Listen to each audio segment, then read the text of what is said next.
All right, you've got your first contract.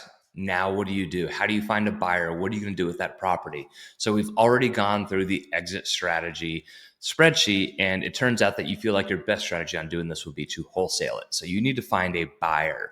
What are the methods to find a buyer? So, one where I think you find the best buyers is actually skip tracing and finding buyers through PropStream and finding who's bought homes, flipped homes, has rentals in that area, and finding them.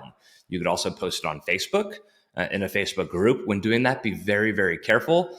I typically include a photo, I include a brief description, your contact info, but never put the full address on Facebook. What will happen is you will have buyers circumvent you and go directly to the seller and cause havoc and try to get the deal around you. We've had it happen a few times, even just from our email blast.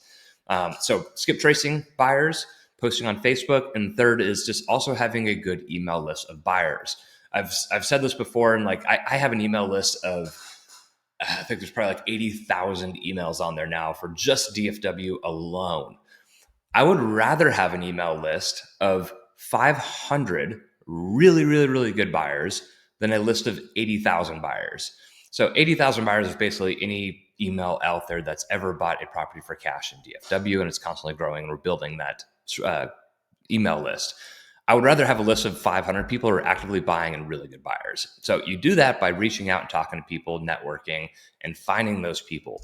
So I'm going to show you here on PropStream, though, how to find buyers in that certain area, right? So there's up here your addresses, and PropStream is definitely something you will probably have. You'll be using it for marketing to pull lists. You'll use it to comp properties if you don't have MLS access. There's a lot of things you might be using it for. I'm going to go to one that we literally have in our contract right now that we close on. Pebble Creek Lane. I thought it was Pebble Creek. It's in Terrell, Texas. There it is, Pebble Creek Lane, Terrell. So I just contracted this property. We're actually buying it ourselves as a rental. And so I would also come in here.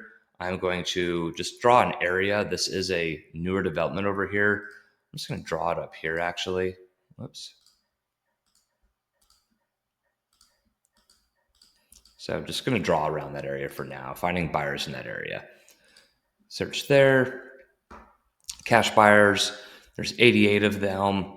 And you can then find all of these buyers here. So you could even narrow this list down if you want. You could filter to, let's see, occupancy status. I want to do, any owner occupied. No. See, there's still 88. If you would have done any, that just means that no one bought a home for cash and lives in it themselves. Kind of typical for this area. Characteristics of the property. I could be like, hey, I want to look at a 1985 minimum build. Now there's 54. Great. And let's just throw like a 2022 date on there. There's still 54. My house is a 2004 build that I'm buying. But you can mess with all sorts of different numbers on here. Oops, I lost it. But I'd probably leave it here because we have this neighborhood here.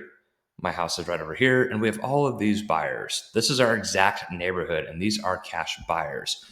Let me look and see how far back this goes as well. I'm trying to remember how far back this goes, or like where you adjust the time back. Any property characteristics, MLS status, ownership info, years of ownership. I'm going to put max people that bought a house in the last 3 years to 0 to 3 years. There's 11 people in this area. These 11 investors are your hottest people that you can possibly call for this property. So you see these are all cash buyers. Doesn't show the sale price. This guy bought this one at $260. Where's number 3 on the map here? It's not in our neighborhood, but it's up here where these ones 6, 8, 9, and 10. 6, 8, 9, and 10 down here. Great properties, great buyers to call. So, but I'm going to just click on one, give you an example. So you're going to pull this up here, right? And this one's actually bank owned, M&T Bank. So that one would be a little tough. Let's find another one. Marsh Deborah. I think that's what it was. So I would skip trace this lady who seems to be an investor. And the reason you could tell is her name is Mash Deborah. Her mailing address is 8912 County Road 313, but the property address is 125 Sandalwood Drive. Now, those are always going to be different when you select this filter here. The where was it? The owner occupied. No, meaning those addresses have to be different to pull up in this list. If you do owner occupied, yes, there's none of them. None of them are owner occupied in this area that bought in cash. So no. So you close that, and I'm just going to grab another one here. Trammell Connie. So she lives in Toole, Texas. That's her mailing address, and this is a property address, so it's probably a rental for her. And we'll just grab another one. Spring Creek. It was at the M&T Bank one I already did. I'm just taking a second here. That's weird. Jacob, there you go. Single family Rooney Chu, Texas sub 2021. Like that there is an LLC of an actual buyer. That might even be like a hedge fund. That'd be a great buyer to buy. Now, how do you do that? You need to go, if it's a LLC, you need to go to open corporates. And in open corporate, you could then look up who owns that LLC. You find the person's name and their mailing address, and then you run that through. We currently use Skip Genie, and you find their phone number and you call them. So skip tracing, don't overthink it. You Google how to do that or look it up on YouTube. Simple, but throw that into open corporate. You could put in their mailing address. You could easily find who owns this LLC, and then take them, find their phone number, and call them. And also, just so you know, if it's a business-to-business transaction, it's never illegal to call someone on an LLC. You're calling a business, you're not calling a person. So you don't need to worry about like getting in trouble for cold calling someone there. So again, these are like the top people I would go after on this list. This person lives in Hawaii. That's pretty cool. And keep in mind that if she lives in Hawaii and you're on the East Coast or Central, probably don't call her at 8 a.m. It's 6 or 5 a.m. her time. Call her at an appropriate hour. But you'd be able to find exactly where her phone number and call her and see if she's interested in buying another property. So that's how you find the cash buyer area. I went over posting on Facebook, calling cash buyers like this, and then building an email list. So you could also build an email list by trading up email lists with other wholesalers that are your size. So a wholesaler that has a list of 80,000 is not going to trade you on their list for yours of 100. So I've had people come and be like, hey, do you want to trade email lists? I'm like, yeah, how many do you have? They're like, I've got 2,000 people on mine. I'm like, I have 80,000. Like, I'm not going to trade with you because I'm giving you, like, I guarantee your 2,000 people are probably already in my email list anyways.